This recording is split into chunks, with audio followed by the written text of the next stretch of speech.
வணக்கம். நான் உங்கள் டாக்டர் சி பாலாஜ். இன்றைய பதிவு பார்த்தீங்கன்னா, செக்ஷுவல் ஆர்கனை பலப்படுத்தக்கூடிய ஒரு முக்கியமான 3 பயிற்சிகளை பார்க்கலாம். உணவு எடுத்த பிறகு செய்யறதா இருந்தா ஒரு 3.5 மணி நேரம் சென்ற பிறகு செய்யணும். லிக்விட் ஐட்டா எடுத்தீங்கன்னா ஒரு 1/2 மணி நேரம் சென்ற பிறகு செய்யணும். இதுல உணவு, அதாவது நம்ம நீர் ஆகாரம் எடுத்த பிறகு பயிற்சிகள் செய்வது என்றால் ஒரு 1/2 மணி நேரம் சென்ற பிறகு செய்யலாம். வெறும் தரையில பயிற்சிகள் என்பது மேற்கொள்ள வேண்டாம். பெட்ஷீட்டோ பாயோ மேட்டோ பயன்படுத்துவது என்பது நல்லது. பயிற்சிகள் முடித்த பிறகு நம்ம உணவு எடுப்பதா இருந்தாலும் சரி, இல்ல குளிக்கிறதா இருந்தாலும் சரி, ஒரு 25 நிமிடங்கள் சென்ற பிறகு செய்வது என்பது நல்லது. இந்த பயிற்சிகள் என்பது காலையில முடிஞ்சா செய்யலாம், அப்படி இல்லைன்னா இரவு உணவு எடுப்பதற்கு முன்பாக செய்வது என்பது நல்லது. அந்த பயிற்சிகள் முடித்த பிறகு ஒரு 1/2 மணி நேரம் சென்ற பிறகு உணவு எடுப்பது என்பது நல்லது. இப்ப நம்ம பதிவை பார்க்கலாம். இப்போ நம்ம இந்த பயிற்சி செய்வதற்கு முன்பாக இது போல ரைட் டவுன் பண்ணிக்கிறோம். ரைட் டவுன் பண்ணிட்டு வித் வால் சப்போர்ட்டோட நம்ம செய்யலாம்.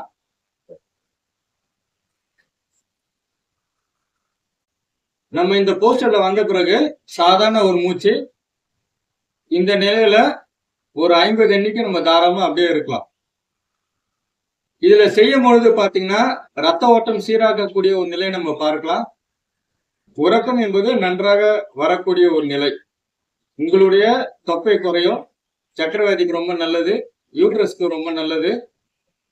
பெண்களுக்கு கருப்பை சம்பந்தப்பட்ட எல்லா பிரச்சனைகளும் சீர் செய்யக்கூடிய ஒரு முக்கிய நிலையை நம்ம பார்க்கலாம். கண் பார்வை தெளிவடையும், இருதயத்துக்கு நல்லது, நுரையீரலுக்கு நல்லது. ஆண்களுக்கு பாத்தீங்கன்னா விந்தணு சம்பந்தப்பட்ட பிரச்சனைகளுக்கு தீர்வு அளிக்கக்கூடிய ஒரு முக்கிய பயிற்சியை நம்ம பார்க்கலாம். நுரையீரலுக்கு நல்லது.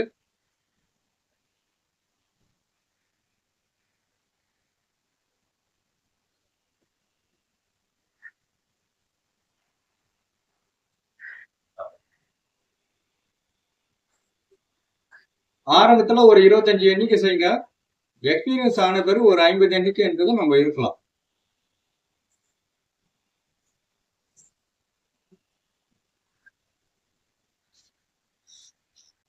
இப்ப பார்த்த ஆசனம் வந்து பாத்தீங்கன்னா வித் வால் சப்போர்ட்டோட செய்தோம். இப்போ வித்தவுட் வால் சப்போர்ட்ல எவ்வாறு இந்த பயிற்சி என்பது செய்ய வேண்டும் அப்படி பார்க்கலாம்.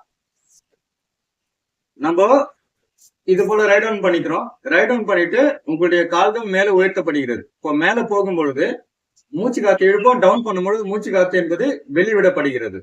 இது வந்து வித் எல்போ சப்போர்ட்டோட வரணும். உங்களுடைய உடல் பகுதி என்பது, அதாவது இந்த ஸ்தானம் வரைக்கும் மேல் ஸ்தானத்துல உயர்த்தக்கூடிய ஒரு நிலை என்பது வரும். இது உங்களால எது முடிகிறதோ அந்த பயிற்சி என்பது செய்யலாம்.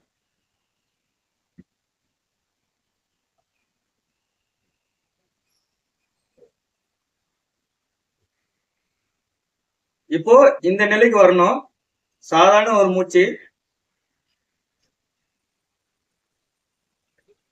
இது வந்து ஆண்களுக்கும் சரி பெண்களுக்கும் சரி ஒரு முக்கியமான ஒரு பயிற்சி. இது கண்ணுக்கு ரொம்ப நல்லது, மெமரி பவர் இன்க்ரீஸ் ஆகும், தைராய்டு கிளாண்டுக்கு ரொம்ப நல்லது, ஆஸ்மாக்கு, வீசிங்க்கு, சைனஸ்க்கு, விந்தணுக்கும் சரி பெண்களுக்கும் ஒரு மிக சிறந்த ஒரு பயிற்சியாக பார்க்கலாம். நரம்பு தளர்ச்சிக்கு ரொம்ப நல்லது. தூக்கம் நல்லா வரும்.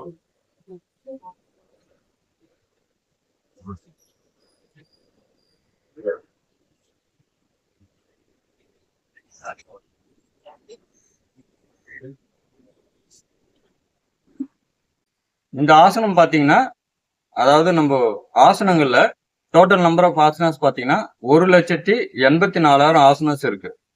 இதுல ராஜா என்பது பாத்தீங்கன்னா சிரசாசனம், ராணி என்பது பாத்தீங்கன்னா சர்வாங்காசனம். இப்போ இந்த ஆசனம் நம்ம செய்யும் பொழுது இது விபரீத கரணி. இந்த ஆசனம் என்பது பார்க்கும் பொழுது 2 ஆசனத்துக்கு உண்டான நன்மையும் இதுல கிடைக்கக்கூடிய ஒரு நன்மையை நம்ம பார்க்கலாம். இது உங்களால மேல உயர்த்த முடியலன்ற ஒரு பட்சத்துல தலைகாணி சப்போர்ட்டோட நம்ம செய்யலாம். இப்ப நம்ம அதுவும் பார்க்கலாம்.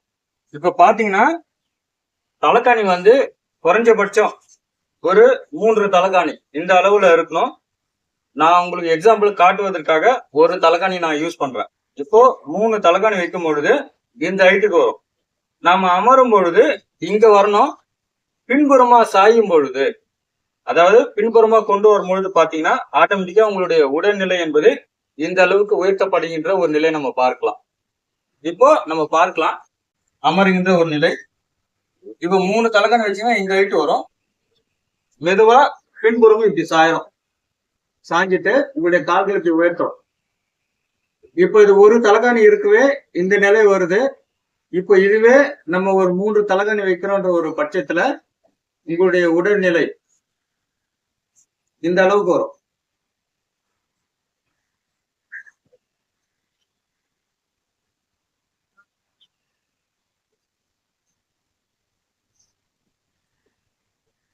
இப்ப டவுன் பண்ணும் பொழுது மெதுவா டவுன் பண்றோம்.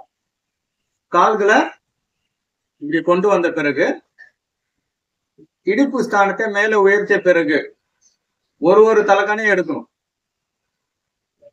டக்குன்னு அந்த பக்கம் ரைட் டவுன் பண்றதோ இல்ல இந்த பக்கம் நம்ம ரைட் டவுன் பண்றதோ தவறான ஒரு விஷயம். நீங்க வந்து தலையணை பயன்படுத்தும் பொழுது மெதுவா டவுன் பண்ணணும். நீங்க உங்களுடைய உடல்நிலையை கீழே இறக்கிய பிறகு உங்களுடைய தலையணை என்பது ஒவ்வொரு ஸ்தானமா எடுக்கப்பட வேண்டும். டக்குன்னு நீங்க பாத்தீங்கன்னா இந்த பக்கம் சாயறதோ இல்ல இந்த பக்கம் சாய்வதோ தவறான ஒரு நிலை. இதுல நம்ம 3 வேரியேஷன் பார்த்தோம். ஃபர்ஸ்ட் போஸ்டர் என்பது பாத்தீங்கன்னா வித் வால் சப்போர்ட்டோட நம்ம செய்தோம். இது எல்லாருமே செய்யலாம், தவறு என்பது கிடையாது. இரண்டாவது பாத்தீங்கன்னா அட்வான்ஸ் போஸ்டரு. இதுல உங்களுடைய எல்போவுக்கு முழுமையாக ஒரு சப்போர்ட் கொடுக்கக்கூடிய ஒரு நிலையில நம்ம இருக்கக்கூடிய ஒரு நிலை. மூன்றாவது, நம்ம வந்து அவ்வாறு செய்ய முடியாத ஒரு பட்சத்துல வித் நம்ம உறங்குகின்ற, அதாவது தலைகாணி சப்போர்ட்டோட செய்யக்கூடிய ஒரு நிலைன்னு பார்க்கணும். இதுல 3 தலைகாணியும் பாத்தீங்கன்னா ஒரே நிலையில இருக்கும். அதாவது ஒரே சமமாக இருக்கக்கூடிய ஒரு நிலையை பயன்படுத்த வேண்டும். ஒன்று பெரிதாகவும் இல்லை ஒன்று சிறிய நிலையாகவும் பயன்படுத்த வேண்டாம். உங்களுக்கு அவ்வாறு இல்லைன்னா ஒரு 2 தலைகாணி ஆரம்ப காலகட்டத்தில் நம்ம பயன்படுத்தலாம். இந்த ஆசனம் பாத்தீங்கன்னா ரொம்ப ரொம்ப முக்கியமான ஒரு ஆசனமா பார்க்கலாம்.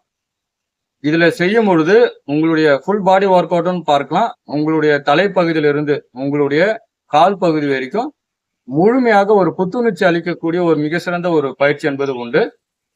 இந்த ஆசனம் செய்யும் பொழுது விந்தணுல எந்த பிரச்சனைகள் இருந்தாலும் சரி, அதாவது நம்மளுடைய செக்ஷுவல் ஆர்கன்ல எந்த பிரச்சனைகள் இருந்தாலும் சரி, சீர் செய்யக்கூடிய ஒரு முக்கியமான ஒரு ஆசனமா பார்க்கலாம்.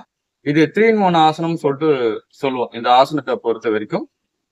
இது நம்மளுடைய கண் பார்வை தெளிவடையக்கூடிய ஒரு நிலை. தைராய்டு கிளாண்டுக்கு ரொம்ப நல்லது. ஆஸ்மாக்கு, வீசிங்க்கு, சைனஸ்க்கு ரொம்ப நல்லது. உங்களுடைய உடல் பருமன் குறைகின்ற ஒரு நிலையை நம்ம பார்க்கலாம். சக்கரவியாதிக்கு ரொம்ப நல்லது. அதே போல கேஸ்ட்ரிக் ட்ரபிளுக்கும் ரொம்ப நல்லதுன்னு சொல்லலாம். மோஷன் ப்ராப்ளம் சீர் செய்யக்கூடிய ஒரு நிலை. உங்களுடைய ரத்த ஓட்டம் சீராக்கக்கூடிய ஒரு மிக சிறந்த ஒரு பயிற்சியாகும் இந்த நிலையை நம்ம பார்க்கலாம். இப்போ சப்போஸ் ஆசனங்கள் நம்ம மேற்கொள்ளும் பொழுது, இப்போ நம்ம நிறைய ஆசனம் செய்யறோம். அப்போ வந்து உங்களுக்கு ரொம்ப டயர்டாகிற ஒரு பட்சத்துல சாந்தி ஆசனம் என்பது நம்ம செய்யலாம். ஆசனங்கள் மேற்கொள்ளும் பொழுது ரொம்ப டயர்டாகிற போலையும் சரி, அதே போல வெயில் அதிகமா இருக்கக்கூடிய இடத்திலும் ஆசனங்கள் செய்வது தவிர்க்கப்பட வேண்டும்.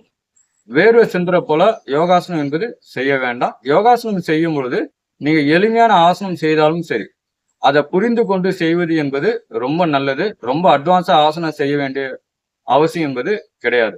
சிம்பிளா ஆசனம் செய்தாலும் அதற்குண்டான நன்மைகள் புரிந்து கொண்டு செய்யும் பொழுது அத்துடைய நன்மைகள் என்பது முழுமையாக பெறக்கூடிய ஒரு நிலையை நம்ம பார்க்கலாம். அட்வான்ஸா செய்தாதான் நம்மளுடைய உடல் வந்து வலிமை பெறும் என்ற ஒரு அர்த்தம் என்பது கிடையாது. நம்ம எந்த அளவுக்கு எளிமையாக ஆசனங்கள் செய்தாலும் சரி, அதற்குண்டான அர்த்தங்கள் புரிந்து கொண்டு செய்வது என்பது ரொம்ப நல்லது. நன்றி, வணக்கம்.